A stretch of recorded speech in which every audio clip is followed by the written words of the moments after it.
एक महिला भक्त वृंदावन से बिहारी जी लेकर अपने घर आई और तभी बाहर से गोलू घर के अंदर आया और माँ से पूछता है कि माँ, यह कौन है? तो मैया ने बोला, ये भगवान हैं और ये ही हमारे मालिक हैं। अब तो घर में जब भी कोई नई चीज बनती तो सबसे पहले बिहारी जी को भोग लगता। पहले यह सब चीजें गोलू को सबसे पहले मिलती थीं। इससे गोलू बहुत छिड़ने लगा और मन ही मन ठाकुर जी को कोसने लगा। एक दिन गोलू की माँ काम पर जाते समय बोली, गोलू, यमुना जी से मटके में जल भर कर लाना। जब गोलू पानी भरने के लिए जाने लगा तो जाते जाते बिहारी जी को कहने लगा, खाने के लिए तो सबसे पहले तैयार रहते हो, लेकिन काम तो मुझे ही करना पड़ता है। अगर यहाँ रहना है तो काम करो। कहकर गोलू यमुना जी से जल भरने के लिए चल पड़ा। गोलू जब यमुना जी में जल भरने लगा तो उसने देखा कि यमुना जी के अंदर बिहारी जी विराजमान हैं और कह रहे हैं, ला गोलू, घड़ा हम भर देते हैं। गोलू उनको देखकर हैरान हो गया और बोला, नहीं नहीं, मैं अपने आप भर लूंगा। लेकिन ठाकुर जी ने उसके हाथ से घड़ा ले लिया और भरकर घर ले आए।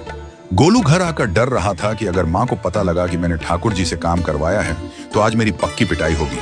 माँ ने घर आकर बिहारी जी को गीले कपड़ों में देखा तो एकदम से हैरान हो गई और कहने लगी कि गोलू, ये जरूर तेरी शरारत है, जरूर तूने ही इन पर जल डाला है। गोलू ने अपनी माँ को समझाने का बहुत प्रयास किया, लेकिन माँ ने उसको डांट कर चुप करा दिया और ठाकुर जी के भीगे हुए वस्त्रों को बदलने लगी। अगले दिन जब माँ ने गोलू को अनाज पिसवाने का काम दिया तो बिहारी जी फिर अनाज का कनस्तर ले आए और माँ को ठाकुर जी के वस्त्रों के ऊपर सूखा आटा पड़ा मिला। तो माँ ने फिर गोलू को डांटा कि तुझे पता नहीं कि ये हमारे भगवान हैं और तू भगवान के साथ शरारत करता है। आज तूने फिर इनके ऊपर आटा फेंका है। तो गोलू शपथ लेकर कहने लगा, नहीं माँ, मैंने कोई शरारत नहीं करी है। ये तो मेरे हाथ से गेहूं का कनस्तर लेकर खुद पिसवा कर आए हैं। गोलू की माँ आज बहुत गुस्सा हुई। अगले दिन फिर माँ बोली, बेटा गोलू, आज तुम्हारे बाबा बाहर गांव से वापस लौट आएंगे। बस आज का ही काम है, तुम जंगल से थोड़ी लकड़ियां ले आना। गोलू फिर डर गया, कहीं ठाकुर जी फिर मेरे पीछे ना आ जाएं। गोलू ने माँ को बोला कि मैं चला तो जाऊंगा, लेकिन बिहारी जी को समझा लो, वो मेरे पीछे ना आई। उसकी माँ हंसकर बोली, हाँ हाँ समझा दूंगी, तुम जाओ तो सही। गोलू जल्दी जल्दी लकड़ियां लेने जंगल में चला गया और माँ काम पर चली गई। लेकिन उस दिन माँ काम से जल्दी वापस आ गई और देखा बिहारी जी अपनी चौकी पर विराजमान नहीं है। वह तो एकदम से घबरा गई कि कहीं गोलू की शरारत तो नहीं। वह भागी भागी जंगल की तरफ गई।